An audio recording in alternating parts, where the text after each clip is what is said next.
Okay, त्यांनी इथं note बघा, आपण काय घेतलंय, mx is not equal to हे लिहिलंय, पण आपल्याला काय येतंय, m and x जर इंटिजर्स असतील तर ते काय येतंय, इक्वल येतंय. ओके, त्यामुळे ते नोट मध्ये थोडंसं चेंज करावं लागेल, आपल्याला लिहावं लागेल. तिथं काय लिहावं लागेल बघा, तर m and x are not a integer. One of the m or x असं लिहिलं तरी चालतंय. तर m or x is not a integer. Okay, m किंवा x त्याच्यापैकी दोघांपैकी एक कोणतरी इंटिजर नसेल तर कळतंय का तुम्हाला आता? Okay, good. इक्वल येत आहे दोन्ही इंटिजर्स असले तर. ग्राफिकल रिप्रेझेंटेशनला जाऊया. त्याचा ग्राफ काढता येईल काय कोणाला? ग्राफ कसे काढायचे असतात शिकलोय ना आपण, इनपुट द्यायचं, आउटपुट मिळवायचे वगैरे. हा, तसं त्या पद्धतीनं ग्राफ काढूया. Graph of GIF.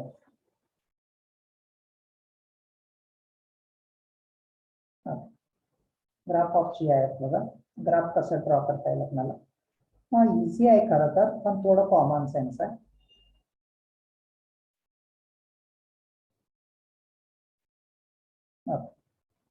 आपण आधी 0 to 1 साठी विचार करूया. तिथं बघा, किंवा 0 to 1 ठीक आहे, किंवा 1 to 2 केलं तरी चालतंय. 1 2 3 4. ओके, -1 -2 -3. and similarly y-axis वर 1 2 3. इथं बघा, जर आपण 0 to 1 चे व्हॅल्यूज टाकलो तर आपल्याला आन्सर काय भेटायला लागले, 0 to 1 पर्यंतचे व्हॅल्यूज टाकलो तर काय भेटतंय, 0च भेटतंय. मग त्यामुळे ग्राफवर मी इथं डार्क करतो. हे कुठून कुठपर्यंत, हे 1 घ्यायचं नाही, 1 पेक्षा खाली असलेले सगळे. ओके, ह्या व्हॅल्यूज साठी तुम्हाला आन्सर भेटतंय ओके 0. तसंच सिमिलरली 1 to 2 मध्ये आपण जर व्हॅल्यू टाकलो तर आन्सर भेटतंय 1. 1 to 2 मध्ये फक्त 2 घ्यायचं नाही. ओके, नियरेस्ट इक्वल टू 2 घेतली तर चालतंय, पण 2 घ्यायचं नाही. हा, ओके, लक्षात येते का बघा, हे ज्या वेळेला मी ओपन सर्कल केलं तिथं ते पॉइंट 2 येत नाही, आणि ज्या ठिकाणी मी क्लोज्ड सर्कल केलंय त्याच्यामध्ये 1 येत आहे. कळतंय का बघा, तुम्हाला समजतंय का हे? तसंच आपल्याला 2 to 3 मध्ये आन्सर किती येणार आहे, 2 येणार आहे. ते आता GIF चं दुसरं नाव लिहिलंय ते काय आठवतंय का बघा, स्टेप ऑफ फंक्शन. इथं काय स्टेप दिसतात का? हो सर. ओके, तसंच नेगेटिव्हला कसं येणार आहे बघा, -1. ओके, कुठे येणार आहे पहिल्यांदा, -1 to 0 to -1 चा -1 ला येणार आहे. तिथं -1 लिहूया, -2. ओके, तिथं ओपन असणार आहे -1 ला, तिथून पुढं क्लोज असणार आहे इथपर्यंत. ओके, सिमिलरली इथं ओपन आणि इथं क्लोज. याचा अर्थ होत आहे, परत एकदा सांगतो, 0 to 1 मधल्या सगळ्या नंबरचा आन्सर 0 येत आहे.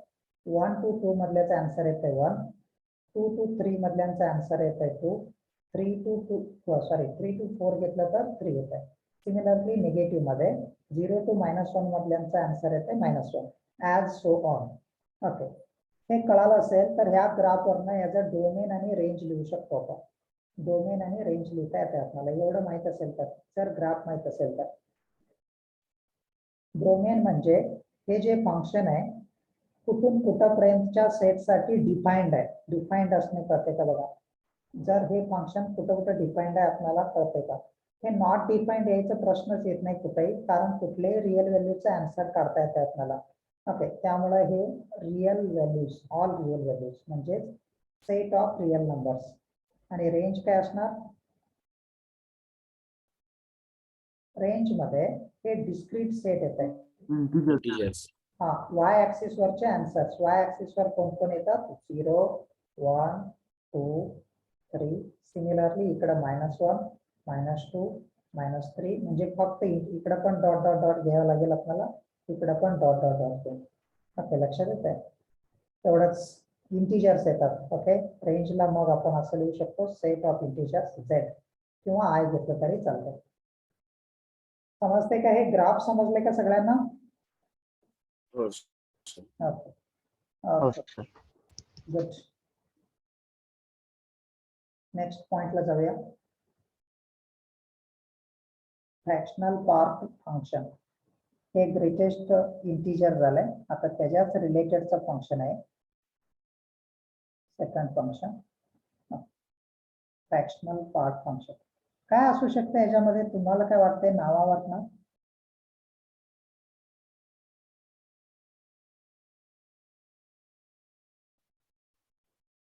ओके, मला असं वाटतंय जर नाव बघितलं तर सरळ कळतंय. त्या फंक्शन जे नंबर दिलाय त्याचं फक्त फ्रॅक्शनल पार्ट घ्यायचं, त्याला फ्रॅक्शनल पार्ट फंक्शन म्हणतो आणि ते करेक्ट पण आहे. तिथं सरळ नावामधनं दिसतंय फ्रॅक्शनल पार्ट फंक्शन, त्याचं फ्रॅक्शनल पार्ट घ्यायचं आपल्याला. त्यासाठी आपण काय करूया, आपल्या डेफिनेशन लिहूया, मग आपल्याला कळेल.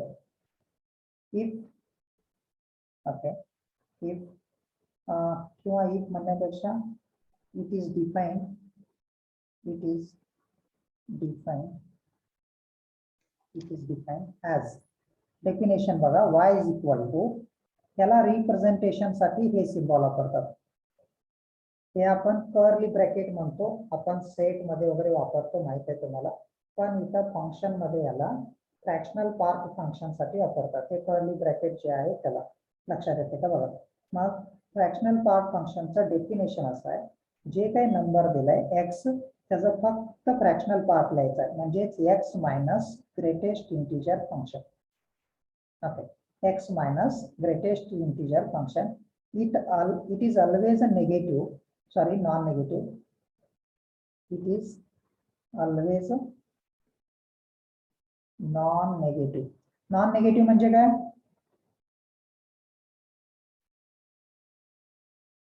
निगेटिव्ह नसणार. Very good, negative positive. Zero किंवा पॉझिटिव्ह येतात. ओके, नॉन नेगेटिव्ह मध्ये. अँड व्हॅरीज, त्याचे आन्सर्स किंवा व्हॅल्यूज जे आहेत ते व्हॅरीज कुठून कुठपर्यंत होतात बघा. फ्रॅक्शनल पार्ट म्हटल्यावर कुठून कुठपर्यंत व्हॅरीज होणार आहेत? फ्रॅक्शनल पार्ट मध्ये 0 येऊ शकते, 0 टू कुठपर्यंत जाणार? r झालं तर 1 पर्यंत, आणि 1 येत नाही कारण 1 इज अ, इथं मी ओपन इंटरवल केलंय 1 ला, कारण 1 ला आपण क्लोज्ड घेतलं तर ते काय होतंय? इंटिजर आहे 1. मग इथं ह्याचं मिनिंग समजवतो परत एकदा. Okay, fractional part of x म्हणजेच x minus greatest integer part of x. का बघा असं का? एक्झाम्पल्स घेऊन डिस्कस करूया.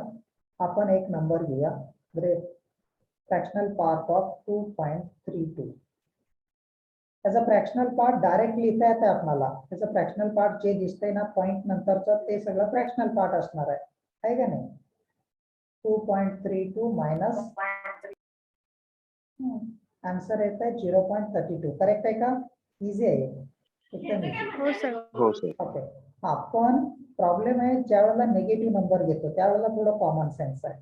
निगेटिव्ह नंबर घेतलं सपोज -5.37. ओके, त्याचा आन्सर आपण 0.37 लिहू शकत नाही. लक्षात येतं का बघा, कारण ह्याचं फ्रॅक्शनल पार्ट कसं करणार हे डेफिनेशन इथं बघू शकताय.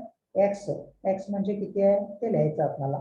x किती केलं येतं? -5.37 minus greatest integer part of that x म्हणजेच -5.37. ओके, त्याचा आन्सर काढा आणि सांगा मला किती येत आहे प्लीज. तुम्हाला माहित आहे आता कसं सॉल्व्ह करतात. 1.37. 0.63. व्हेरी गुड, 0.63 येत आहे. -5.37 आणि मायनस त्याचं काय येत आहे? GIF ऑफ -5.37 चा -6 येत आहे, बरोबर आहे का? हॅलो, मग -5.37 मायनस इंटू मायनस प्लस 6 मधनं हे नंबर तुम्हाला सबट्रॅक्ट करावं लागेल, म्हणजेच आन्सर येत आहे 0.63. ओके, समजले का हे एक्झाम्पल बघा. हो सर. हो हो सर. सर. ओके, एक तुम्हाला क्वेश्चन देतो सोडवायला, प्लीज फास्ट मध्ये करा. -9.281. ओके, त्याचा आन्सर काढा बघू.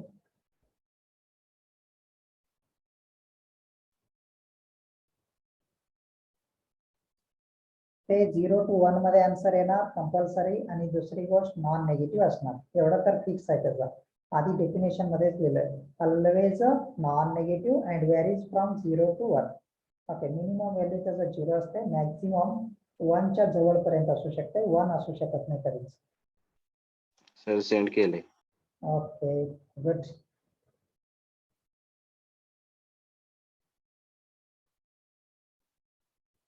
तर 29 येते का 19 येते बघा. मला वाटतं 19 येते.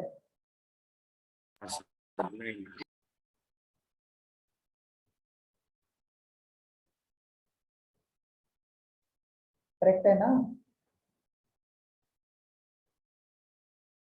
हो सर. हो.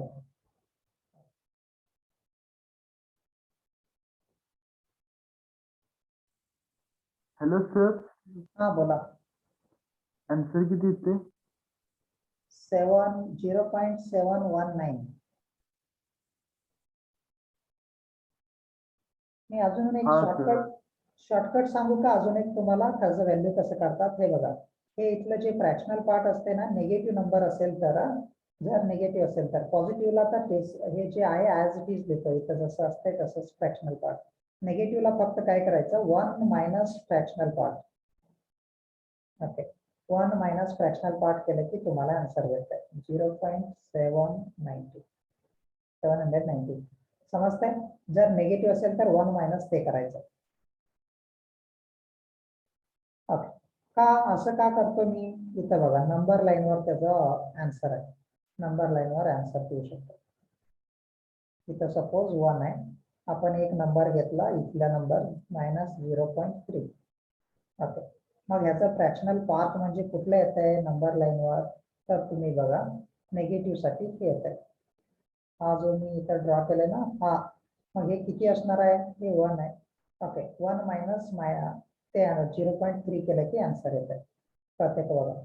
ओके, जे नंबर घेतले त्याच्यापासूनच जे काही ग्रेटेस्ट इंटिजर फंक्शन मध्ये घेतो ना ते नंबर, आपण लेफ्ट साइडचं इंटिजर तिथपर्यंतचं डिस्टन्स म्हणजेच फ्रॅक्शनल पार्ट फंक्शन म्हणतो आपण त्याला. लक्षात येते का बघा? ओके, तसं की पॉझिटिव्हला आपण 0.7 घेतलं तर फ्रॅक्शनल पार्ट सुद्धा 0.7च येते, कारण 0 to 0.7चं ते डिस्टन्स आहे, लेफ्ट साइड इंटिजर पर्यंतचं डिस्टन्स. प्रत्येक बघा, जे काही नंबर घेत आहे त्याच्यापासून लेफ्ट साइडचं जे काही इंटिजर आहे तिथपर्यंतचं डिस्टन्स म्हणजेच त्याचं व्हॅल्यू. कळतंय तुम्हाला? हो. ओके, आता ह्याचा आन्सर काय येणार मला सांगा बघू. Greatest integer function of 52. हा sorry, fractional part of 52. 0. Very good. 52चा फ्रॅक्शनल पार्ट किती आहे? 0 आहे. ओके, म्हणजे सगळ्या इंटिजरचा जर फ्रॅक्शनल पार्ट घेतलो आपण तर आन्सर 0 येतं. एक गोष्ट लक्षात ठेवा. कळतंय? हो सर. लागले सर. आता ग्राफ शिकूया आपण आताच.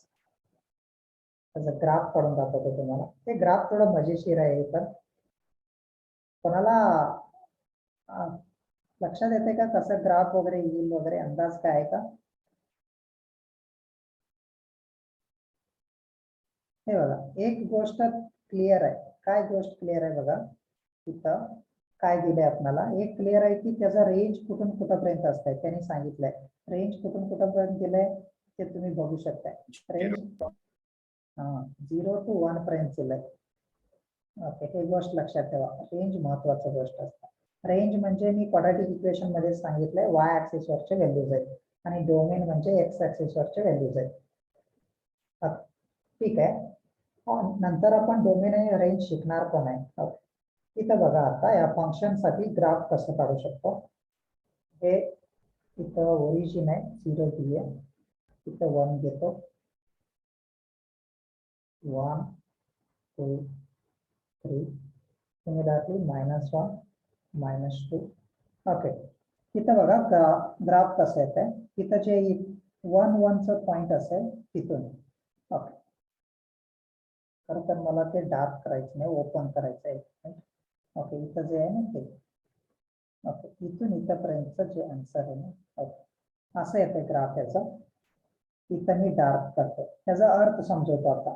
0 to 1 मधलं कुठलेही व्हॅल्यू टाकला, ओके, तुम्ही जेवढं टाकताय तेवढंच आन्सर येत आहे. समजा आपण 0.5 टाकलं इथलं, ओके, तर आन्सर किती येणार? 0.5च येणार. प्रत्येक ह्या ग्राफचं मिनिंग बघा.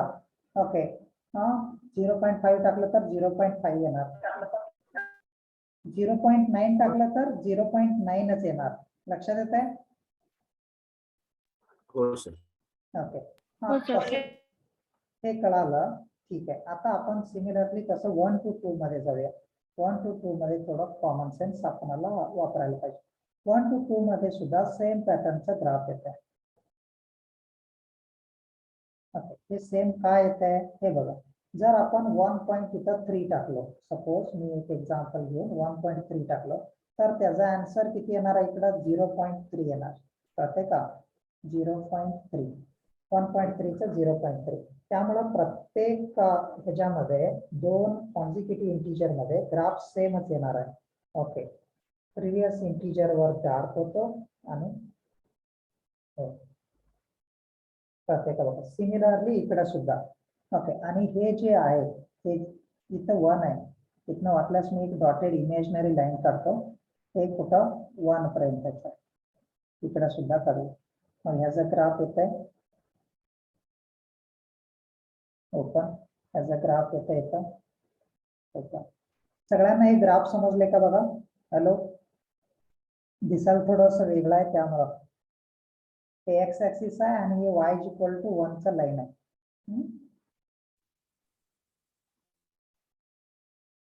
ओके, म्हणजेच काय तुम्ही Okay. डोमेन, ओके, कुठलेही रिअल व्हॅल्यूज टाका, तुमचा आन्सर कुठून कुठपर्यंत येणार आहे? 0 to 1 पर्यंत येणार आहे. त्यामुळे मी इथं डोमेन आणि रेंज घेतो. डोमेन कुठलाही रिअल व्हॅल्यू देऊ शकता तुम्ही आर, रेंज मात्र फिक्स आहे. ते वर लिहिले तसं आपण क्लोज इंटरवल 0 to 1 हे त्याचा रेंज आहे. ओके, समजते का तुम्हाला?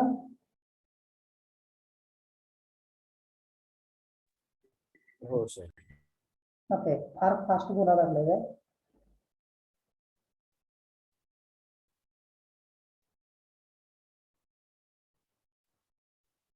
आता फार फास्ट बोलतोय नाही ना?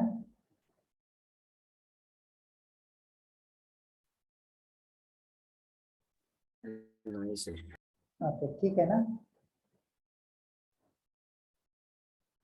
ओके, आता एक एक प्रॉपर्टीज लिहित जाऊया. ओके, प्रॉपर्टीज बघा.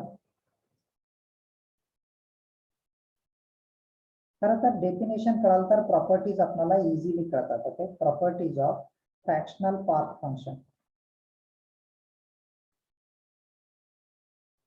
Fractional part function. Okay, properties. First property बघूया. काय फर्स्ट प्रॉपर्टी आपल्याला लिहिता येते? जर एक्स प्लस मायनस एम असेल, okay, fractional part function of x plus minus m असेल तर त्याचा आन्सर एक्सच येत आहे. कधी येऊ शकते मला फक्त आन्सर सांगा. कधी काय कंडिशन टाकू याच्यावर? Okay, greatest integer function of x plus m is x. Okay, मी सॉरी बरं का, मी ग्रेटेस्टच माझ्या ह्याच्यात यायला लागले. Fractional part function, extremely sorry. Fractional part function of x plus m is a fractional part function of x. कधी येते?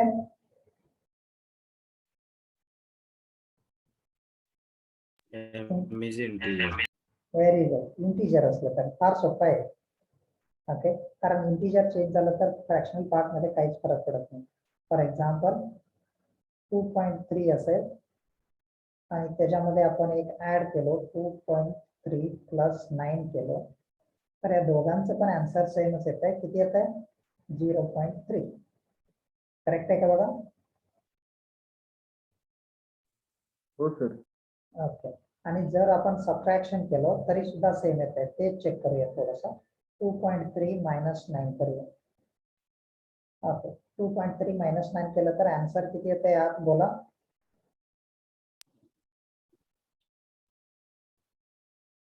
-6.7. Very good -6.7. आणि तुम्हाला याचा आन्सर कसं लिहायचं शॉर्ट मध्ये सांगितलं मी निगेटिव्ह असलं तर 1 minus 0.7. 1 minus 0.7 किती येते 0.3. करेक्ट आहे ना. 0.3. ओके हो. हो सर. ओके सेकंड प्रॉपर्टी लिहूया. सेकंड पण तुम्हाला येतेच माझ्या मते. आपल्याला डायरेक्ट व्हॅल्यूज लिहायचे त्यांचे कोणाचे fractional part of x plus fractional part of minus x. विचार करा आणि आन्सर काय येऊ शकते सांगा. बोला. आपली जी पहिली प्रॉपर्टी आहे ना हा लॉगरिदम सारखी म्हणजे लॉगरिदम मध्ये पण आपण पहिलं नुसतं इंटेग्रल पार्ट हे करायचं ना Yes, yes. वजाबाकी हे हा हा फ्रॅक्शनलचं काय करत नव्हतं त्यासारखंच आहे का. होय ते कॅरेक्टरिस्टिक्स आणि मेंटिस बोलायला लागलायस ना तसं. हो सर. हा हा ओके आणि त्याचा आणि याचा काही संबंध नाही. हा हे सगळ्यात महत्वाचं त्यामुळे मी कन्फ्युजन करू इच्छित नाही. सेम तसं तुम्ही बोलला ते करेक्ट आहे पण त्याचा आणि याचा इथं काही संबंध नाही त्यांचं काही रिलेशन नाही असं म्हणायचं मला. Okay theoretically. हा सर. ओके ठीक आहे त्यांचा आन्सर काय येईल सांगा. एक नंबर घेतलाय त्याचा पॉझिटिव्ह फ्रॅक्शनल पार्ट आणि नेगेटिव्हचं पण फ्रॅक्शनल पार्ट घेतलाय आणि दोघांचं सम केलंय. एक कुठला तर नंबर घेऊन करून मला सांगा कधी काय काय येऊ शकतंय. वाटल्यास दोन केस बनवा. मी दोन केस बनवून सांगतो तुम्हाला. एक वन पण करेक्टच आहे. If x is an integer जर एक्स इंटिजर असेल तर काय ते सांगा मला आधी.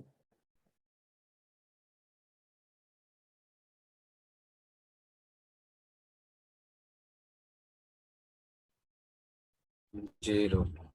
करेक्ट आहे ना. म्हणजे स्क्रीनवर लिहिलंय 0. ओके करेक्ट आहे तर का बघा कारण इंटिजर घेतल्यावर याचा answer okay fractional part of एक्सचा आन्सर 0 होणार आहे. 0 + 0 किती येणार 0च येणार.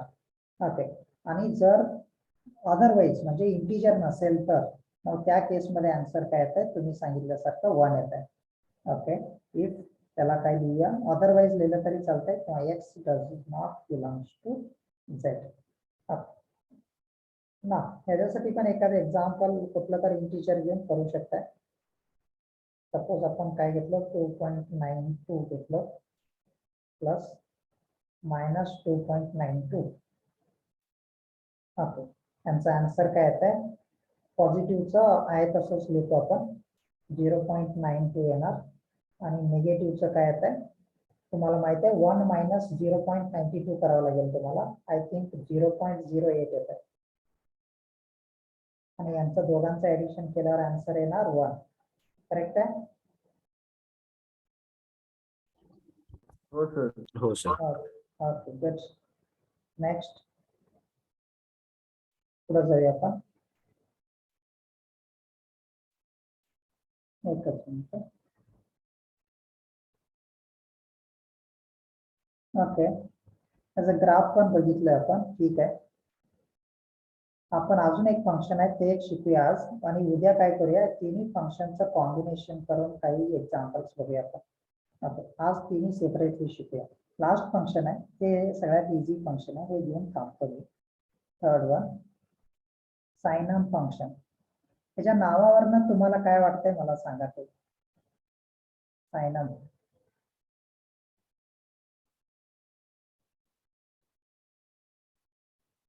काय पण सांगा काय चुकलं तरी चालतंय. साइनम फंक्शन साइनमचं काय अर्थ असू शकतंय.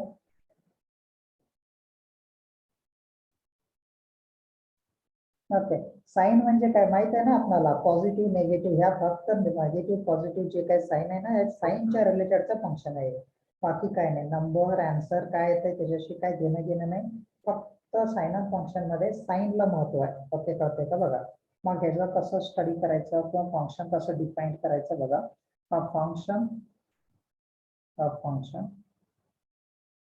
F of x is equal to, त्याला लिहितात कसं बघा, असं लिहितात SGN. SGN म्हणजे short form of signum. Okay, sign म्हणून वाचतो, साइन ऑफ एक्स असं मी वाचतो. लक्षात येते, साइनम म्हणत नाही प्रत्येक वेळेला, साइन म्हणतो फक्त. लक्षात येते का बघा, साइन ऑफ एक्स. मग ह्याला डिफाईन कसं करायचं, इज डिफाईन म्हणजेच ह्याचं डेफिनेशन ॲज फॉलोज. त्याचं डेफिनेशन कसं लिहितं बघा, की एकदम इझी आहे. एफ ऑफ एक्सचं आपल्याला लिहायचं आहे, suppose F of x is equal to sine of X. Sine of एक्सचे व्हॅल्यूज काय काय येऊ शकतात, कुठलं साइन असतात, आपण कुठलं साइन शिकलोय, positive positive negative. Okay, positive असू शकते. पॉझिटिव्ह म्हणजेच if x is greater than 0. मग पॉझिटिव्हला साइन एक्सचं व्हॅल्यू काय घ्यायचं सांगतो तुम्हाला, 1 घ्यायचं. ओके, कळतंय का बघा, साइन एक्सचं व्हॅल्यू काय घ्यायचं, 1 if x is greater than 0 असेल तर. आणि if x is less than 0 असेल तर काय घ्यायला पाहिजे आपल्याला, 0. -1. Very good. हा, ते +1 होतं पॉझिटिव्हला, निगेटिव्हला -1 असणार. आणि अजून एक तुम्हाला केस भेटतंय, एक्स इज इक्वल टू 0. तुम्हाला माहित आहे 0 इज अ नाहीतर पॉझिटिव्ह नॉर अ निगेटिव्ह. म्हणजेच कुठं आन्सर काय घ्यायला पाहिजे मला इथं, 0. 0. ओके, एक गोष्ट क्लिअर होते का बघा तुमच्या डोक्यात, 1 येत आहे एक्स पॉझिटिव्ह असेल तर, 0 येत आहे एक्स 0 असेल तर, -1 येत आहे एक्स निगेटिव्ह असेल तर. ओके, कारण तुम्हाला फंक्शन लिहिताना साइन ऑफ एक्स लिहिलंय, फक्त साइनशी रिलेटेड लिहायचं. हा बोल. सर ते -1, 1 आणि 0 कसं काय असते? ओके, त्याला दुसऱ्या टाइप मध्ये तुम्हाला लिहून दाखवतो, मग कळेल तुम्हाला. त्यालाच अजून एक ऑर म्हणून दुसऱ्या एक टाइप मध्ये लिहितो, sign of x is equal to. आणि हे लिहिता येते का मला सांगा, साइन ऑफ एक्स. ह्याला फक्त तेच फंक्शन आहे बरं का, फक्त मी लिहितोय दुसऱ्या फॉर्म मध्ये. ओके, त्याला मी असं लिहितो, mod x divide by x if x is not equal to 0 असेल तर, आणि 0 येत आहे if x is equal to 0 असेल तर. ओके, मी तुम्हाला समजू इच्छितो ते 1 आणि -1 का घेतो. म्हणजेच काय, त्यांनी काय सांगायला लागलं, एखादं पॉझिटिव्ह क्वांटिटी असेल तर त्याला प्लस घ्यायचा आहे, एखादी निगेटिव्ह क्वांटिटी असेल तर त्याला साइन मायनस घ्यायचं आपल्याला. मग त्यासाठी मी +1 -1 साठी मी फंक्शन कंबाईंड करून असं लिहिलंय, mod X upon x. Mod तर शिकलोय आपण, आठवतंय ना, मॉड शिकलोय आपण. ओके, हो सर. हा तर हा नोट म्हणून मॉड एक्स जर लिहायचं झालं, mod x is equal to x असते इफ एक्स इज काय असेल तर greater than or equal to 0 असेल तर. बरोबर आहे का, मग इथं ऑर इक्वल टू 0चं केस घ्यायचंच नाही आपल्याला. ओके, एक्स नॉन 0ला सांगितलं, आणि -x येत आहे जर एक्स निगेटिव्ह असेल तर. करेक्ट आहे का बघा हे मॉडेल असतं. हो सर. हो सर. Okay good. आता आपण sine of x is equal to mod X upon X ह्या केससाठी बघूया, X is not equal to 0ला. ओके, पण ह्याचे दोन केसेस होतात. जर एक्स ग्रेटर दॅन 0 असेल तर, एक्स ग्रेटर दॅन 0 असेल तर साइन एक्सचं व्हॅल्यू काय ते सांगा बघू. 1. Very good. मॉड एक्स ची व्हॅल्यू एक्स ग्रेटर दॅन 0ला एक्स असते, त्यामुळे एक्स डिवाइड बाय एक्स येणार आणि आन्सर येते 1. सिमिलरली तसंच जर आपलं एक्स निगेटिव्ह घेतलं तर, -1.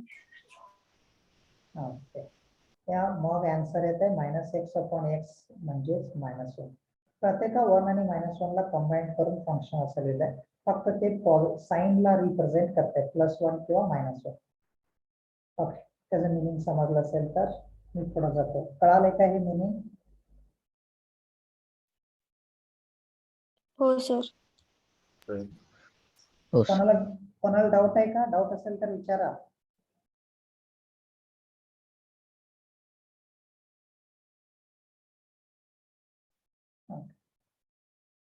नेक्स्ट त्याला जातो मग.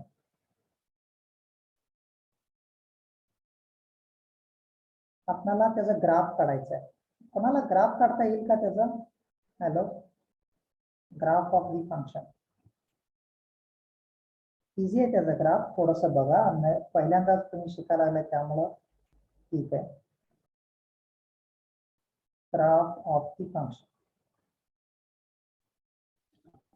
Sir straight very good, straight line येत आहे, पण काय होते, ब्रेक होते स्ट्रेट लाईन थोडा माझ्या मते. का ब्रेक होते बघा ते, सर हा हा ते याच्यावेळी ब्रेक होणार ना, म्हणजे निगेटिव्हच्या खाली येणार ना -1 तिथे. व्हेरी गुड, कारण +1चं एक वेगळं लाईन येणार आणि -1चं एक वेगळं लाईन येणार, आहे की नाही.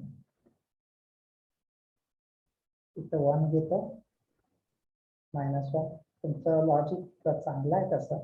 ओके, हे बघा 1 जे आन्सर आहे ते पॉझिटिव्ह येत आहे, मग x चे व्हॅल्यूज पॉझिटिव्ह कुठे आहेत, ओके, हे ओरिजिनच्या राईट साईडला, त्यामुळं इथं मी ओपन सर्कल केलंय, त्याच्यापासून राईट साईडचे सगळे, ओके, हा x चे व्हॅल्यूज तुम्ही टाकला तर आन्सर 1 येत आहे, लक्षात येत आहे ना. आणि तसंच जर ओरिजिनच्या लेफ्ट साईडला बघितला, म्हणजे dx ची व्हॅल्यू जर नेगेटिव्ह असेल, ओके, तर तुम्हाला सगळ्यांचं त्यांची व्हॅल्यू भेटते -1, बरोबर आहे ना. त्यामुळे याचा ग्राफ येणार इथं.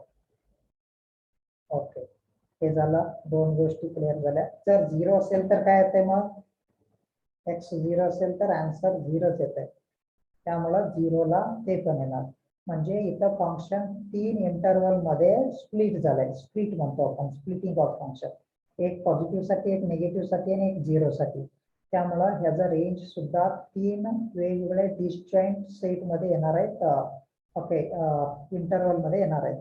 डोमेन तर सोपं आहे, डोमेन कसं लिहू, सेट ऑफ रिअल व्हॅल्यूज, फक्त रेंज लिहिताना कॉमन सेन्स आहे. रेंज काय काय येऊ शकते सांगा मला. 1 0 -1. Very good, 1 0 and -1. Okay, correct आहे ना. -1 0 1 सिक्वेन्स मध्ये लिहिलं, बाकी काय नाही. रेंज येत आहे, एवढे 3च आन्सर येतात त्याचे, -1 0 आणि 1. ओके, समजलं का तुम्हाला हे? हो सर. हो सर. हे झालं x साठी. समजा तुम्हाला एक मोठं फंक्शन दिले काय तर, ओके, त्याला आपण लिहून द्या. त्याचा आन्सर काय येणार सांगा, नोट. फंक्शन कसं दिलंय, suppose sign of f of x असं फंक्शन दिलंय, हा f ऑफ x चं साइन सांगा म्हटलंय, तर मला तुम्ही सांगा ह्याला कसं लिहायचं असतंय, mod of f of x divided by f of x च लिहायचं. ओके, जर f of x not equal to 0 असेल तर, आणि जर f ऑफ x 0 असेल तर त्या केसमध्ये त्याचा आन्सर काय येतं, 0च येतं. ओके, एक्सप्रेशन किती मोठं असू दे, काही किती कॉम्प्लिकेटेड असू दे, फक्त त्याच्या साइन वरनं व्हॅल्यू डिपेंड करणार आहे. ओके, एक्सप्रेशन कसंही असलं तरी त्याचं साइन काय येतं एक्सप्रेशनला, त्याच्यावरनं व्हॅल्यू डिपेंड करते, असं मला सांगायचं. लक्षात येते तुम्हाला. समजा एक सिंपल एक एक्झाम्पल घेऊन दाखवतो. साइन ऑफ एखादं फंक्शन दिलंय -x². ओके, याचा आन्सर किती येणार सांगा बघू.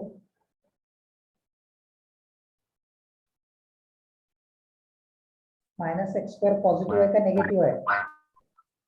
निगेटिव्ह आहे, कारण x² म्हणजे x² म्हटल्यावर ते x जरी निगेटिव्ह असलं तर स्क्वेअर केल्यावर पॉझिटिव्ह होणार आहे, आणि इथं मायनस घेतलं मी, मायनस इंटू पॉझिटिव्ह मायनसच असणार आहे, ते -1 येतं. तसंच sine of mod x, sine of mod x ची व्हॅल्यू काय असणार, 1. साइन ऑफ मॉड x ची व्हॅल्यू 1 असणार आहे. ओके, आणि साइन ऑफ 0 असेल तर आन्सर किती येणार, 0. ओके, समजतंय तुम्हाला सगळ्यांना. हो सर. ठीक आहे, हो सर. Okay, thank you. ठीक आहे, कळालं का बघा. जर कळालं नसेल तर ह्या संडेला, आणि अजून एक विचारायचं होतं, संडेला तुम्हाला कुठला वेळ सोयीस्कर आहे.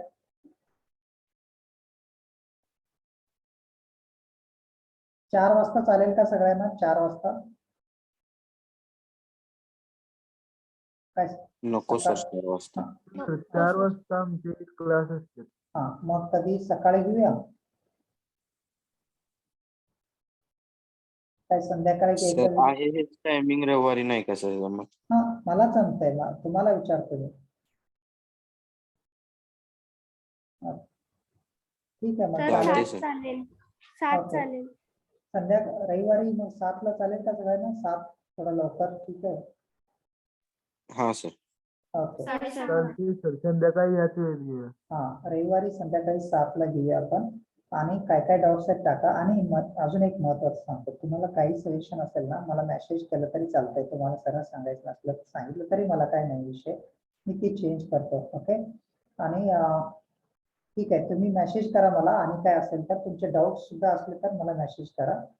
ओके. मी DPT तुम्हाला उद्या पाठवतो. आजचं ते बनवतो, मला थोडा आन्सर की ऍड करतो आणि तुम्ही ते सॉल्व्ह करा. आणि अजून एक गोष्ट, प्लीज ज्यांनी लेक्चर मिस केलाय त्यांनी युट्यूबवरचं बघा, नाहीतर लिंक तुटेल. लक्षात येत आहे? प्लीज तेवढं माझं रिक्वेस्ट आहे.